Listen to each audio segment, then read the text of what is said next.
Kaidah kebahasaan dalam teks iklan. Ini akan dibahas untuk materi kaidah kebahasaan yang pertama pada bab kedua, teks iklan, slogan, dan poster.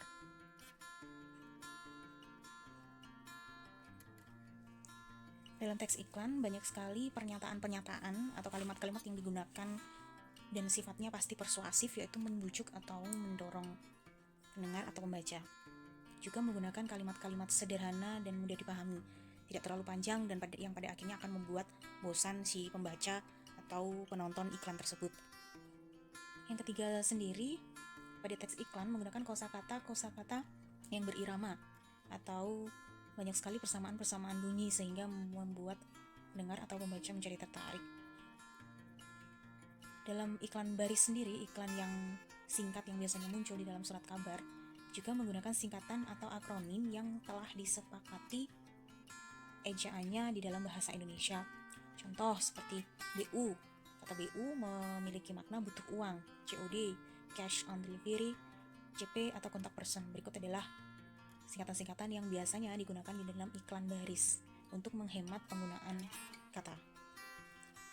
Di dalam iklan sendiri juga banyak memuat fakta dan opini, di mana fakta adalah pernyataan objektif.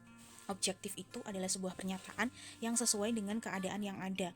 Jadi tidak muncul hanya dari pemikiran perseorangan saja, dan pemikiran atau pernyataan yang objektif itu dapat dipertanggungjawabkan.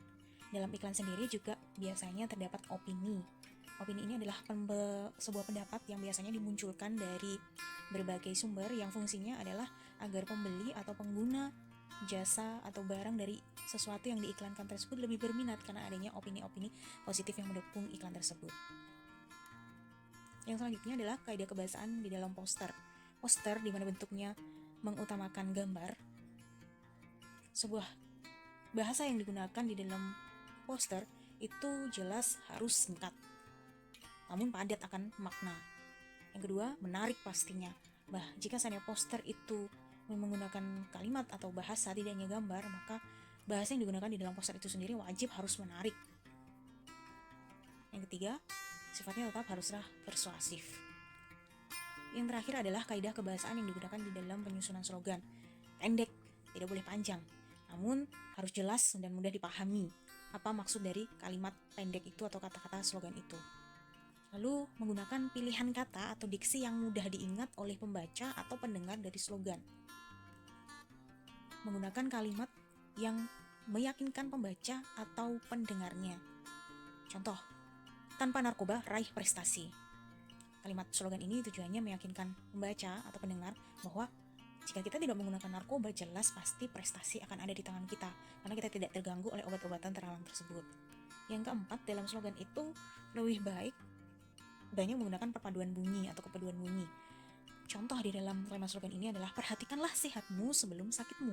Ada paduan bunyi berirama, yaitu kata mu di setiap akhir bagian kata, sehingga seseorang yang mendengar kalimat tersebut menjadi lebih tertarik, sehingga mampu memaknai lebih dalam dari slogan yang didengarkannya. Oke, anak-anakku yang saya banggakan, kalian sudah belajar tentang pengertian dan juga kaidah kebahasaan iklan, poster, maupun slogan. Maka untuk tugas kali ini, buatlah sebuah poster, ya, bukan iklan, bukan slogan. Kalau minggu yang lalu sudah belajar tentang menyusun slogan, maka yang sekarang kalian buat adalah poster. Ingat betul bahwa poster itu bentuk yang paling utama adalah gambar. Nah, buatlah sebuah poster yang isinya berupa iklan kesehatan. Maka poster yang kalian buat harus mencerminkan ajakan, boleh menjaga kesehatan, boleh menghindari tentang COVID-19 atau apapun itu. Yang terpenting, poster kalian harus semenarik mungkin.